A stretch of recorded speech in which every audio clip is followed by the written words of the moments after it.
Okay, now we're going to look at the hypothesis from 6.1.2. It says, you isolated variables for the theory of relativity equation as well as for the Pythagorean theorem. Question, which operations can you use to isolate a variable? Well, we've tried different things. We've subtracted,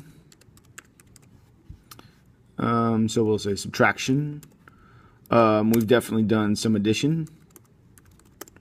We've done some division. We've done some square roots. We've done the distributive property before when we were working with standard form to slope-intercept form. So that's the distributive property. I'm sure you can do multiplication. So that's probably enough. P, predict. Do you think you can isolate any variable from any equation? Explain. It seems like it. Like, we're here. If we wanted to get A alone, we'd have to just, first of all, get rid of the B by subtracting it, and then we take the square root. So it's basically just, to get a variable alone, really seems like you have to just do the opposite operation. So I'm going to say yes.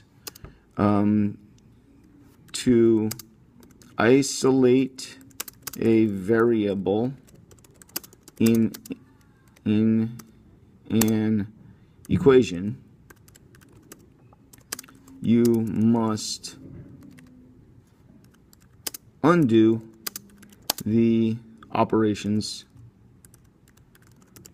that have been done to it. In other words, if it was multiplication, you divide. If it was addition, you subtract. You always do the opposite to whatever's been done to that variable to get it alone. And that seems like that's about it.